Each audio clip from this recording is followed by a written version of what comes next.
Hello, Reddit user Copper Chicken. So you were interested in developing a comprehensive understanding or a way to look at the fretboard on the guitar.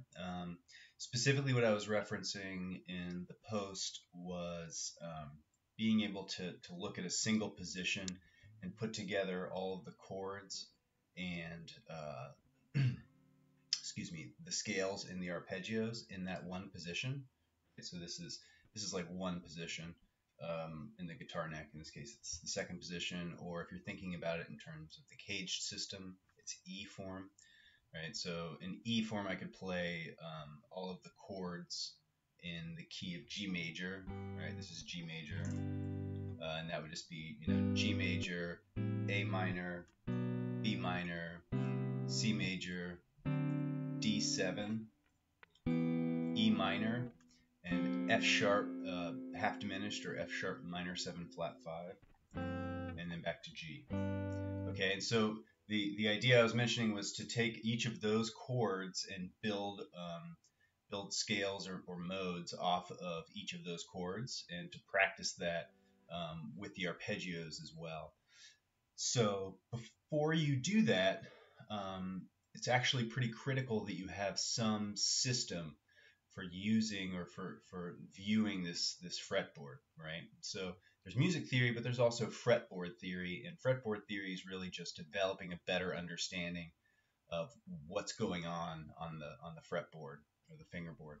I would say it's kind of akin to like being able to walk up to a piano and look at a piano and say, oh, the white keys are C, D, E, F, G, and the black keys are all the sharps or flats.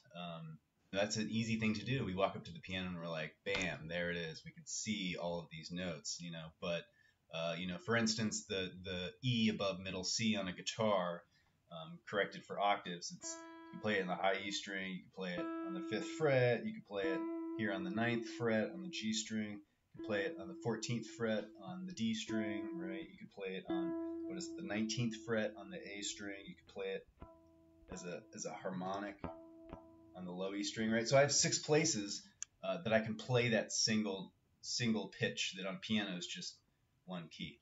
So trying to interpret what's going on the guitar neck, it's a thing. It's a struggle sometimes for people. So I'm just going to give you just a real quick overview of the caged system. I would be happy to point you to some other lessons. There is such a wealth of knowledge on YouTube about the caged system that I'm not going to put together a caged video for you because, again, it just exists out there. It's everywhere. And you probably actually already know a lot of this information. So we're talking about diatonic scales, diatonic in the key of, or in this case, we're just thinking about the major scale, which is a diatonic scale. And so the cage system really, again, I'm just going to do a super quick overview for you. The cage system is really just this idea that we can take 5 guitar chord shapes that we've all learned, C, A, G, E, and D, all right? And we can think about those in terms of the open chords, right? So C, A, G, E, and D. Now, if we take any of those chord shapes and we turn them into bar chords and start moving them up and down the guitar neck, that's really what's going on with caged. Okay, so for instance, we're really familiar with some of these already, probably. The E major chord, right? If I move this up a half step, I have to cover the notes that previously were open strings, right? So that requires a bar, yeah. And so now I've moved this, we call it E form, because it's based on the E major chord. I've moved this E form chord up a half step, right? And you're probably really familiar with this bar chord, right? So this is the E form major bar chord. Okay, and the same thing is true for A. This is an A form major chord. If I want to start moving it up, right, then I get these chord shapes. Okay, the same thing is true for the C chord. This one's a little less common for people.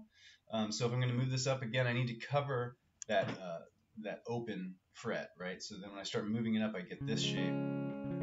Or if I want to do a full bar there, I'm not strumming the low E string because this chord, this C chord, is based on the note I'm playing with my pinky finger, right? This is the C major chord,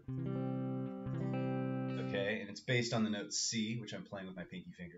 As I move it up, it's going to be C sharp, D, D sharp, right? And it's just that C major shape, but now I'm moving it up and down the guitar neck, and I'm accounting for the fact that originally I had some open strings, and I don't want to be playing any open strings because I want this to be a movable chord. So that would be a C form major chord. And what's left? G. So G is kind of similar to C. Again, a lot of people don't think about this one, but I'm going to switch up my fingering for a second. A lot of people play G major like this anyway. Okay, well, if I start to move this up, right, now I got to bar this. That's kind of nasty, especially with tendonitis. So I'm just going to do the bottom part of the chord. So I'm just not playing the top string. Right, and this is a G chord. It's a G form chord, but in this case, I've moved it up a fret, so it's G sharp, A sharp, B. Okay, so again, I'm just taking this G major chord and I'm removing the open strings by barring, and then I'm shifting it up and down the guitar neck. And each chord that I'm playing is going to be based on whatever note I'm playing. In this case, with my pinky finger, just like the C chord that we just discussed. Okay, and then finally there's the D chord.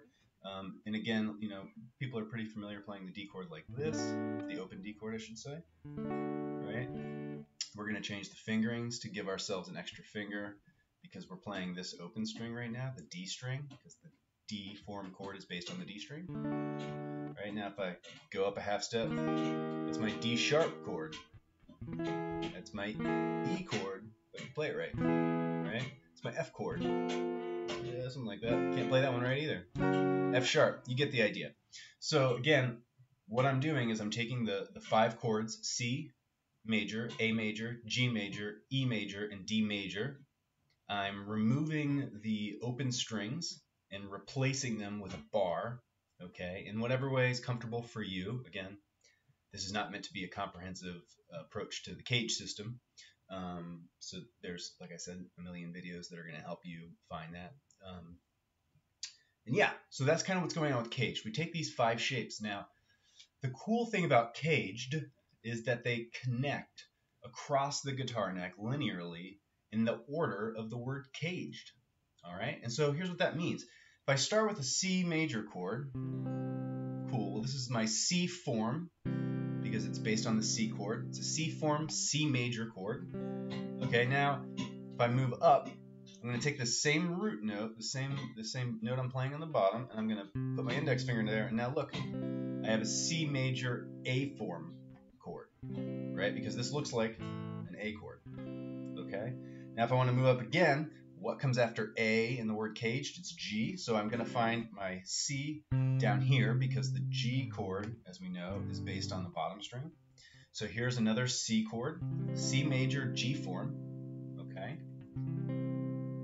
What's this guy doing? Cool. Okay, and then after G in the word caged, we have E. And so we're going to go to the same root, the same C. Now I'm going to play C major E form. Right, or just cool. And then the final chord is going to be D, because caged. And so the D form chord is based on the D string. So I'm going to find the note C on the D string and play a D form chord. Now in this case, it's the chord C major. So it's C major D form. So again, C major C form, C major A form, C major G form, C major E form, C major D form. Okay? Now if I keep going, everything in music is cyclical. So if I keep going after D, what comes next? Well, it comes C again. Well, that makes sense because now I'm up here, right? And this is just an octave higher than my open C major chord, right? And you can hear that. So all these chords are going to sound pretty similar because they're all root position chords, meaning that the root is in the bass note of the chord. So they'll sound pretty similar, but the idea is that you're now able to play one chord in 5 different places across the guitar neck.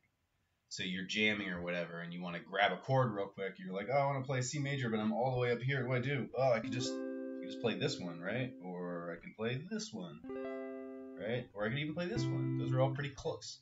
You know, that way I don't have to jump down and play this, right? And so that's obviously a utilitarian kind of thing, but in reality, the reason that we want to study caged or any system, you'd also, you know, it would be worth your while to at least look at 3 on a string or the Berkeley system from Berkeley University or college, and they'll provide you with the exact same understanding. It just seems like a lot of people who are first trying to understand systems on the fretboard gravitate towards caged. It's definitely the first system I learned. Obviously, I've learned a whole bunch since then, but I think it makes a lot of sense. So that's the caged system. Now, how to go about practicing this, right? Because you're thinking, okay, cool. So Ben's just shown me these 5 chord shapes that I already knew, and now he just showed me how to play them up and down the guitar neck, which is fine, but that doesn't mean a whole lot. So the next thing that we're going to do with this is we're going to take each of these caged forms, and we're going to play a scale off of the form, just meaning that based on where my hand is, I'm going to play a scale right there that's representative of, in this case, the major. Okay, and then we're also going to play arpeggios, again, on top of that scale or on top of that position. So I'm going to do this in the key of G major, just because if I start down here and C, I'm going to have open strings, and I'm trying to avoid open strings because the idea here is we want everything to be movable. And as you start learning more about the instrument and you start learning about scale tones and using intervallic relationships and scale degrees or numbers to represent note names, having a movable system is going to make a lot of the transition from fretboard theory into like music theory a lot simpler. So here we go. So in G major, this is my G major E form chord, right? And so I'm going to play the chord, and then I'm going to play a G major scale.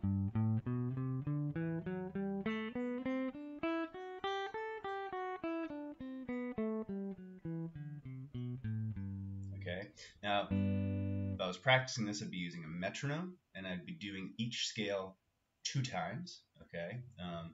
Just helps to solidify everything. Make sure that you didn't make any mistakes. If you're making mistakes, that means you need to slow the metronome down. And this is true in general. Okay, so that was my E form.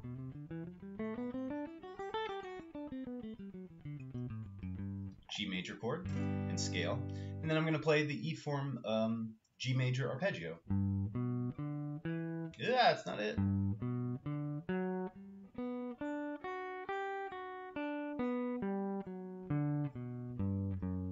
Okay, so that's a G major 7 arpeggio. 1, 3, 5, major 7, 1, 3, 5, major 7, 1. Okay, so I played the arpeggio again. Do it twice with the metronome. Make sure it's clean and accurate. All right, so I just did E.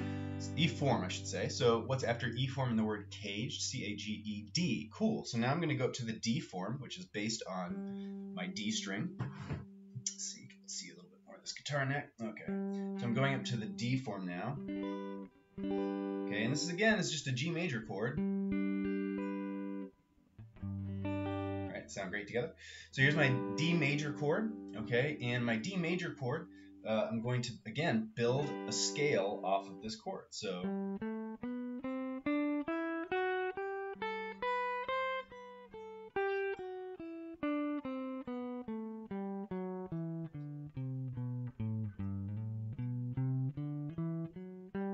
okay, and again, I would do that twice with the metronome, and then I'm going to build an arpeggio off the scale.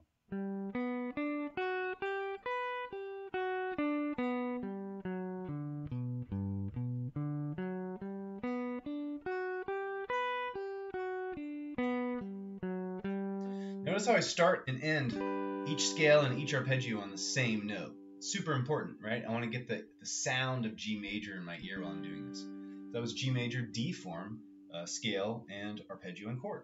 And I'm going to move up. What's the next the next shape in the caged system after D? Well, it's C, right? Because everything's cyclical. C-A-G-E-D, C-A-G-E-D, C-A-G-E-D, C-A-G-E-D. It's a cool little quintuplet. All right, so I'm going to go to C. Well, C form I know is based on the A string. And so here's my C form chord. Again, notice it looks a whole lot like this chord. It's the same thing, all right? And I'm playing the note G in the bottom, which means I'm playing a G major C form chord. And again, I'm going to play a scale and an arpeggio based off of this chord shape.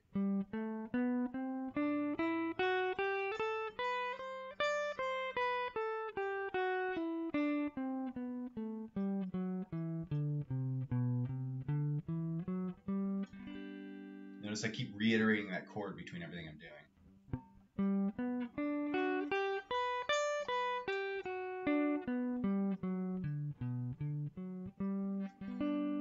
Cool, all right, and that was the arpeggio. 1, 3, 5, 7, 1, 3, 5, 3, 1, 7, 5, 3, 1, 7, 5, 3, 5, 7, 1. Okay, now I got to C. Well, what's next? C, A. Okay, so I'm going to go up to A form. This is my G major A form chord. Okay, I'm going to build the scale and the arpeggio.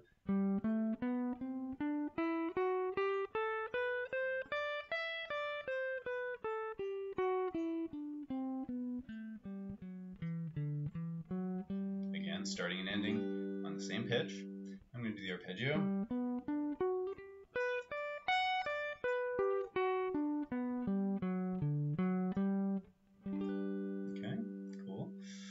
And then after A form is G, C-A-G, right? So I'm going to go up to the G form chord. And maybe I'll just angle this a little bit better for a moment.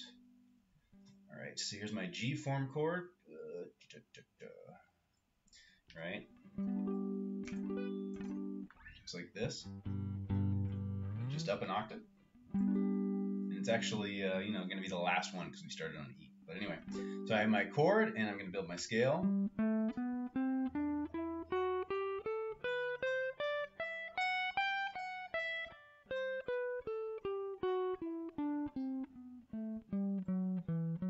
Start and end of the same note. Play a chord to get my ear nice and tuned. Play the arpeggio.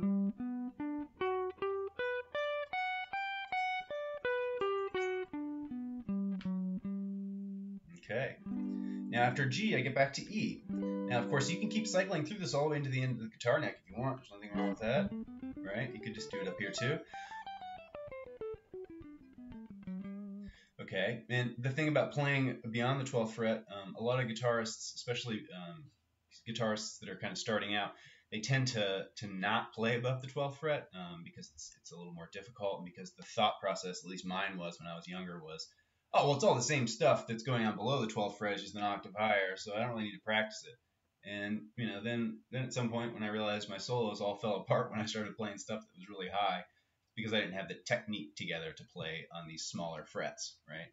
And anyway, so the point to that is just that if you choose to, especially if you're interested in like soloing, you want to spend time practicing the neck above the 12th fret. But for right now, I think the idea is really just that you want to understand these shapes of the cage system: E form, D form, C form, A form, G form, and you want to be able to play all of those scales. So you just take one at a time, and you're going to go up.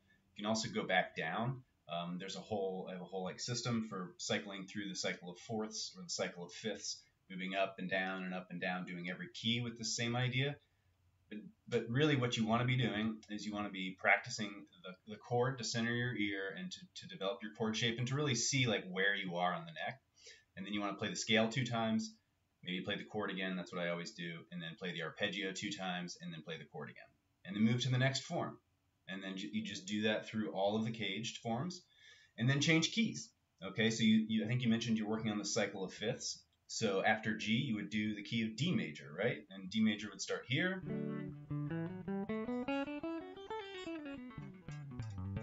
Right? And then that's the C form of D major. Here's the A form of D major, right? And what's next? The G form, because of C-A-G.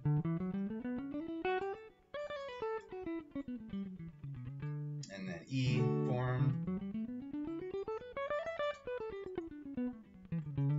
And what's after E is D form.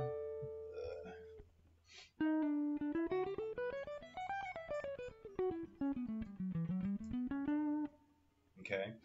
And after D, we get back to C, which is actually where we started, right? All right. I could even do A again.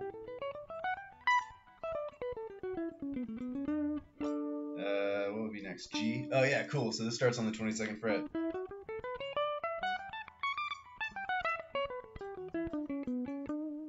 Right. So that was D major expressed through all of the 5 caged forms, all the way up the guitar neck. I didn't do the arpeggios, but you get the idea. So you want to try to do that in every key.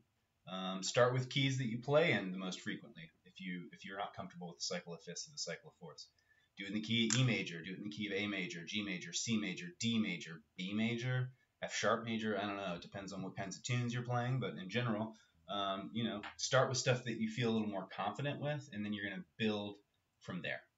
Cool. If you have any questions, let me know. Just shoot me another message or whatever, DM, and yeah, good luck and have fun.